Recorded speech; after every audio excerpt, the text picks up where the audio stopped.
Sexto viaje de Sindbad el marino. Sabed, hermanos, amigos y compañeros, que al regresar del quinto viaje olvidé todo lo que había sufrido, gracias a la distracción, a la alegría, a la satisfacción y al descanso. Viví durante algún tiempo en el regocijo más completo. Cierto día, mientras estaba sentado en la más completa tranquilidad y satisfacción, vino a verme un grupo de comerciantes en los cuales se veían aún las huellas del viaje. Entonces me acordé de los días en que yo llegaba de viaje y la alegría que me daba el encontrar a mi familia, parientes y conocidos, la satisfacción que experimentaba al hallarme de nuevo en mi país. Sentí de nuevo el cosquilleo del viaje y el cansancio, y me decidí a emprender la marcha. Compré mercancías preciosas, carísimas, apropiadas para un viaje por mar. Cargué mis bultos y, dejando Bagdad, me dirigí a Basora. En esta vi una gran nave, repleta de comerciantes y personas de valía que llevaban buenas mercancías. Embarqué mis fardos y zarpamos felizmente de la ciudad de Basora. Shahrazad se dio cuenta de que amanecía e interrumpió el relato para el cual le habían dado permiso. Cuando llegó la noche 560, refirió: Me he enterado, oh rey feliz, de que Sindbad prosiguió, no paramos de viajar, de lugar en lugar y de ciudad en ciudad. Comprábamos, vendíamos y visitábamos los países, nos acompañaba la buena suerte, teníamos un buen viaje y hacíamos excelentes negocios. Cierto día, mientras navegábamos, el capitán del navío dio un chillido, gritó, tiró el turbante, se abofeteó la cara, se mesó la barba y cayó sobre cubierta. Todos los pasajeros y comerciantes se reunieron en torno a él y le preguntaron: Capitán, ¿qué ocurre? Sabed que nos hemos perdido, hemos salido del mar en que nos encontrábamos, para penetrar en otro cuyas rutas desconocemos. Si Dios no nos salva, pereceremos todos. Rogad a Dios, ensalzado sea, para que nos saque de esta situación. Se puso de pie, subió al palo mayor y quiso desplegar las velas. El viento aumentó, se volvió contra la popa y rompió el timón cerca de unos escollos que había a flor de agua. El capitán bajó del mástil, exclamando: No hay fuerza ni poder sino en Dios, el Altísimo, el Grande. Nadie puede hacer frente al destino. Por Dios, hemos caído en un lugar de perdición y no tenemos escapatoria posible. Todos los pasajeros se pusieron a llorar y se despidieron unos de otros, pues su vida se había terminado y habían perdido toda esperanza. La nave se dirigió hacia los arrecifes y se estrelló, los maderos se soltaron, y todos los que iban a bordo naufragaron. Algunos se ahogaron, mientras que otros consiguieron poner pie en el monte y subir por él. Yo también tuve esta suerte. Habíamos ido a parar a una gran isla en la cual habían naufragado muchísimos buques, según dedujimos de las provisiones que había en la playa, arrastradas hasta allí por las olas desde el lugar del naufragio. Había tales riquezas en aquella playa que uno se quedaba perplejo. Recorrí la isla, y en su centro descubrí una fuente de agua potable que nacía en un extremo del monte y desaparecía en el otro, en el lugar opuesto. Todos los pasajeros treparon por la montaña en dirección a la isla, se dispersaron por ella y quedaron estupefactos y como locos al ver la gran cantidad de objetos y riquezas que había allí. En mitad de aquella fuente había una gran cantidad de aljófares, gemas, jacintos y regias perlas. Parecían guijarros y cubrían el lecho del arroyo que corría por aquel valle. Todo el fondo de la fuente relucía por la gran cantidad de gemas y otros objetos preciosos que había en él. Vimos una multitud de aloes chinos y de coromandel, así como una fuente de ámbar crudo, que, por el gran calor, corría desde la fuente hasta la orilla del mar, como si fuese cera. Los monstruos marinos salían allí, se lo tragaban y volvían a sumergirse. Luego el ámbar se les calentaba en el vientre, lo vomitaban y se solidificaba en la superficie del agua, entonces cambiaba de color y de aspecto, y las olas lo arrastraban a otras playas, en las que los viajeros y los comerciantes que podían reconocerlo, lo recogían y vendían. El ámbar crudo y puro que no se tragaban aquellos bichos, corría por los bordes de la fuente y se solidificaba en contacto con la tierra. Al salir el sol se fundía el ámbar, y por todo el valle se extendía un olor semejante al del almizcle. Luego, al ponerse el sol, volvía a solidificarse. Nadie puede adentrarse por el ámbar crudo ni andar por él, ya que el monte rodea a la isla por todas partes y es imposible escalarlo. Recorrimos la isla contemplando los prodigios que Dios, ensalzado sea, había creado en ella. Estábamos perplejos y aterrorizados a la vez. Reunimos en la playa unos cuantos víveres y los administramos rigurosamente. Comíamos una vez al día o cada 2 días, ante el temor de acabar las existencias y morir de hambre. Tan pronto como moría uno, lo amortajábamos con las ropas que el mar arrojaba a la playa y lo enterrábamos. Sobrevivimos muy pocos y todos teníamos las entrañas enfermas a causa del mar. Seguimos así durante muy poco tiempo, pues perecieron mis amigos y compañeros, uno tras otro. Enterramos a los que iban muriendo y finalmente me quedé solo en la isla con muy pocos víveres. Lloré por mí y me dije, ¡ay de ti! Si hubieses muerto antes que tus compañeros, estos te habrían lavado y amortajado. Pero no hay fuerza ni poder sino en Dios, el Altísimo, el Grande. Shahrazad se dio cuenta de que amanecía e interrumpió el relato para el cual le habían dado permiso. Cuando llegó la noche 561, refirió: Me he enterado, oh rey feliz, de que Sindbad prosiguió, algún tiempo después, cavé una profunda fosa en la playa, y me dije, cuando me debilite y sepa que me llega la muerte, me tenderé en la fosa y moriré en ella, el viento arrastrará la arena, me cubrirá y quedaré sepultado en ella. Seguí reprochándome por mi poco entendimiento, por haber abandonado mi país y mi ciudad y emprendido un viaje por tierras extrañas después de haber sufrido tanto en los anteriores viajes. En todos ellos había sufrido mucho, y cada uno había sido más duro y fatigoso que el anterior.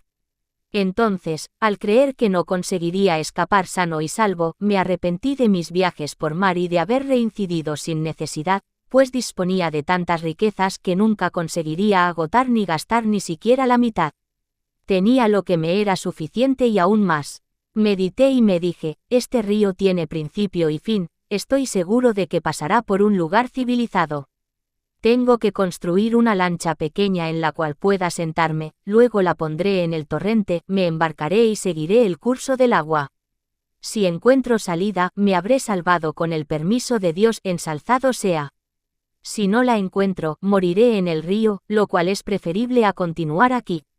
Me puse a trabajar apresuradamente, reuní maderas de aloes chino y de coromandel, las até con las cuerdas que habían formado parte de los cables de los navíos naufragados, y aproveché los tablones de un mismo tamaño para poner encima las maderas y hacer una balsa que tuviera aproximadamente la anchura del río. Las até con nudos fuertes.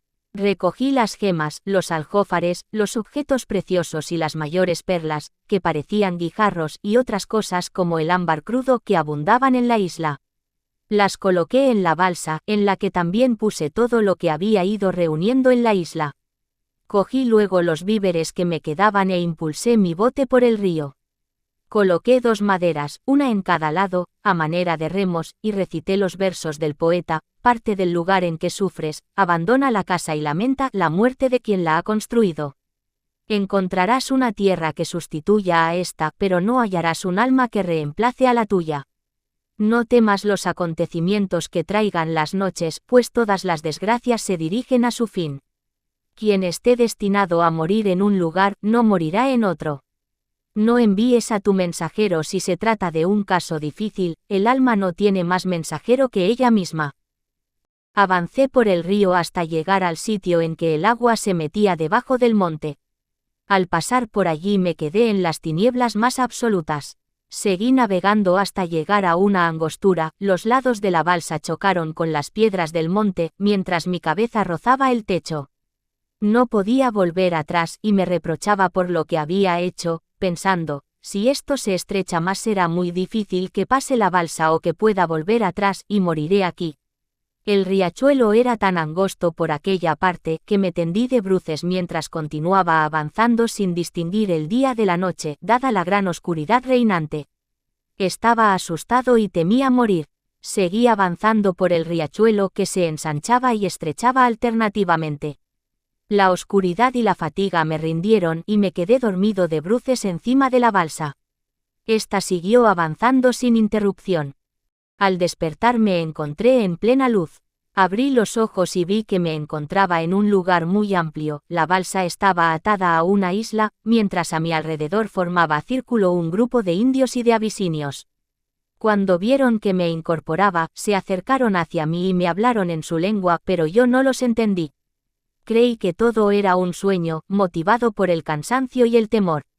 Siguieron hablándome, sin que yo entendiese sus palabras ni les diera respuesta alguna. Entonces se adelantó uno de ellos y me dijo en árabe: «La paz sea sobre ti, hermano nuestro. ¿Quién eres? ¿De dónde vienes? ¿Cómo es que has llegado hasta este lugar? Nosotros somos agricultores y campesinos. Hemos venido aquí a regar y sembrar nuestros campos y te hemos encontrado dormido encima de la balsa.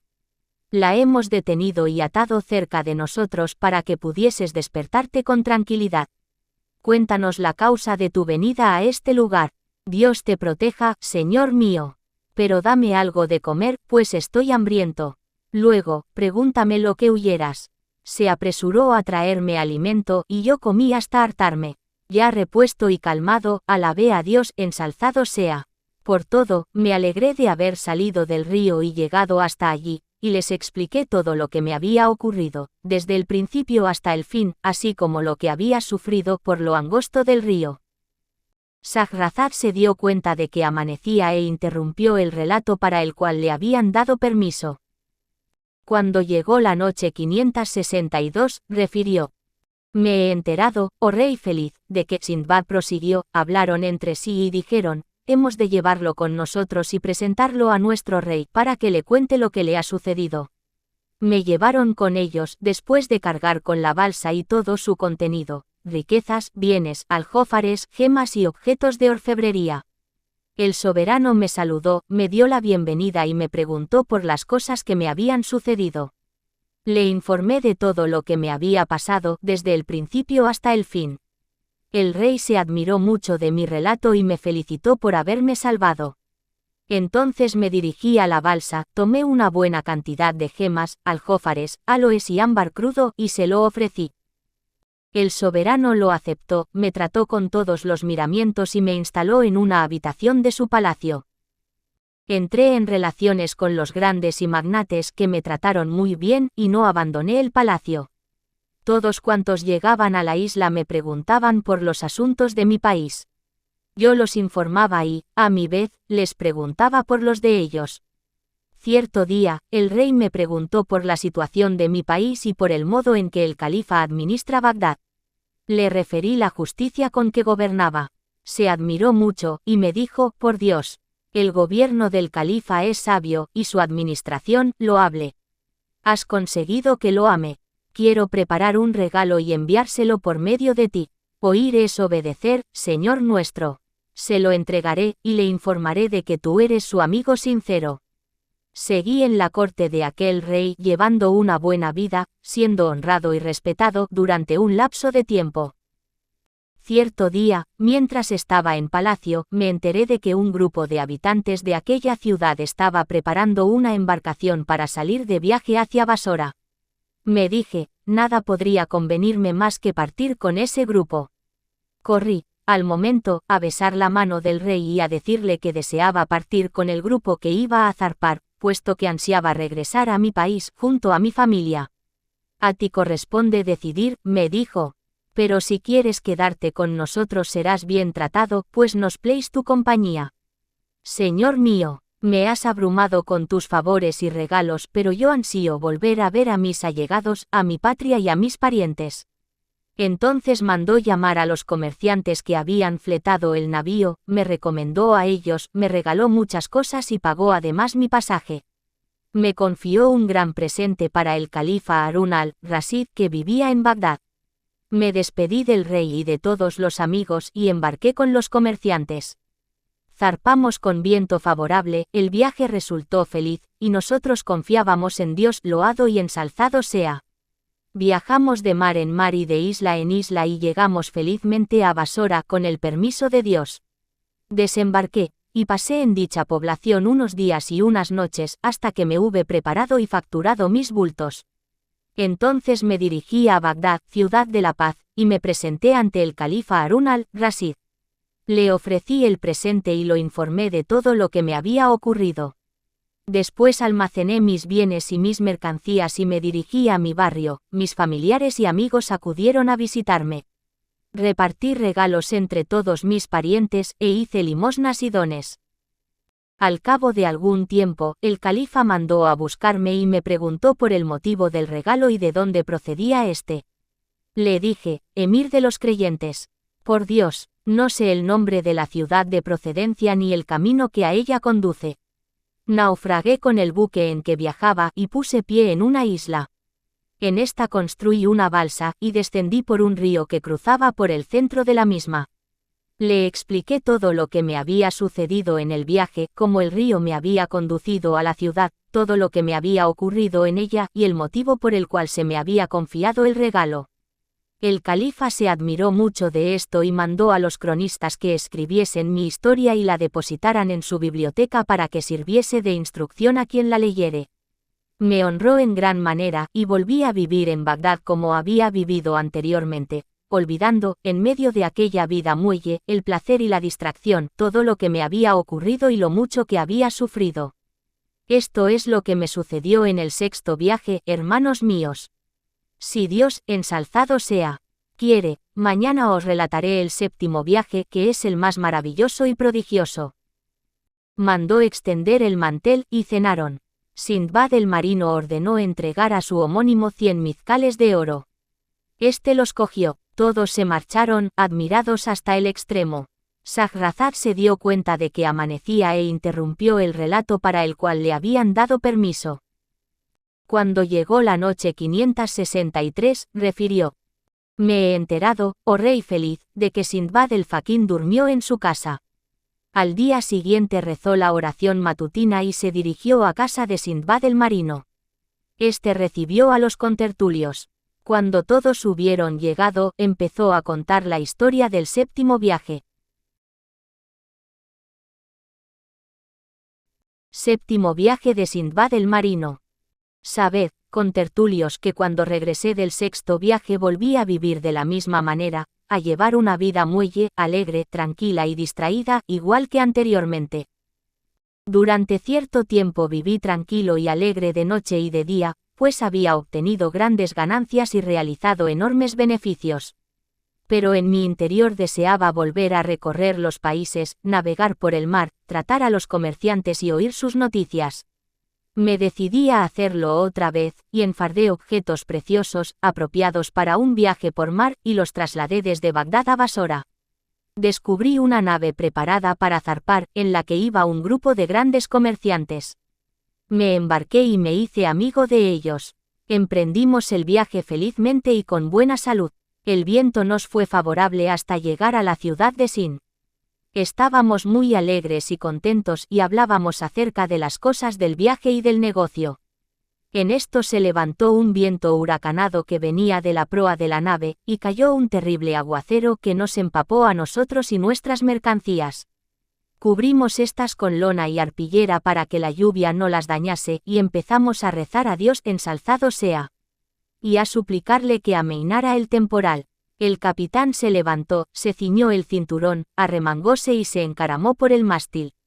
Miró a derecha e izquierda, y luego a los que iban a bordo, se abofeteó el rostro y se mesó la barba. Le preguntamos: ¿Qué ocurre, capitán? Pedid a Dios ensalzado sea, que nos saque del lugar en que nos encontramos. Llorad y despedíos unos de otros. Sabed que el viento nos ha vencido y nos ha arrojado al último de los mares del mundo.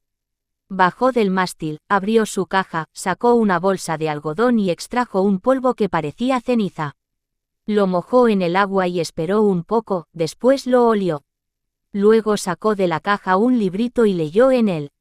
Dijo: Sabed, pasajeros, que este libro contiene una noticia muy rara. Dice que quien llega a esta tierra no se salva ni muere.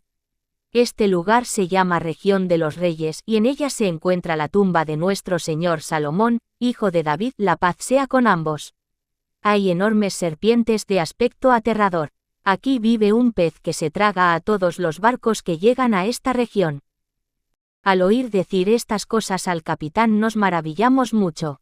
Apenas había terminado de hablar, cuando la nave empezó a levantarse por encima del agua. Luego descendió, y oímos un grito muy fuerte, parecido a un trueno. Nos asustamos y quedamos como muertos, seguros de que íbamos a perecer. Era el pez, que avanzaba hacia la nave como si fuese un monte elevado. Nos horrorizamos y empezamos a llorar, dispuestos a morir, mientras contemplábamos el terrorífico aspecto de aquel animal. De repente apareció un segundo pez, que avanzaba también hacia nosotros. Jamás habíamos visto una cosa semejante. Estábamos despidiéndonos unos de otros cuando un tercer pez, mayor que los otros dos, avanzó también a nuestro encuentro. Perdimos el juicio y la razón, y el miedo y el temor nos dejaron aturdidos. Los tres peces empezaron a dar vueltas alrededor de la nave. Estaba bien claro que los tres querían tragársela. Entonces se levantó un viento muy fuerte que empujó el barco hacia arriba y luego lo dejó caer en una profunda sima. La nave se rompió, sus maderas se disgregaron, y todos los bultos, comerciantes y pasajeros, fueron a parar al agua. Me quité todas las prendas que llevaba puestas y me quedé con una sola. Después nadé un poco, me agarré a una de las tablas de la nave y me puse a horcajadas sobre ella. Las olas y el viento me zarandeaban y yo me aferraba al tablón. Las olas me levantaban y me dejaban caer. Estaba desconsolado, lleno de miedo, hambriento y sediento. Empecé a censurarme por lo que había hecho y por haberme expuesto de nuevo a aquello después de haber vivido tranquilo. Me dije: Sindbad el marino. Tú no escarmientas y cada vez sufres desgracias y fatigas, pero no te sirven de lección para que dejes de viajar por mar. Si te arrepintieses te mentirías a ti mismo. Aguanta todo lo que te ocurre, pues bien te lo mereces. Shahrazad se dio cuenta de que amanecía e interrumpió el relato para el cual le habían dado permiso. Cuando llegó la noche 564, refirió: me he enterado, oh rey feliz, de que Sindbad prosiguió. Yo me decía, todo lo ha dispuesto Dios, ensalzado sea. Para que dejes de tener tanta codicia. Todo lo que estoy sufriendo es consecuencia de mi avidez, pues ya tengo enormes riquezas. Al recobrar la razón, me dije: ahora me arrepiento ante Dios, ensalzado sea, sinceramente, de mi pasión por los viajes. Mientras viva, no volveré a pronunciar la palabra viaje ni a pensar en ella. Continué humillándome ante Dios, ensalzado sea. Y llorando, me acordé de la tranquilidad, alegría, satisfacción y regocijo en que había vivido. Así estuve 2 días, y entonces llegué a una gran isla con multitud de árboles y ríos. Comí los frutos de sus árboles y bebí el agua de sus ríos, hasta quedar satisfecho y recuperar el aliento y el valor.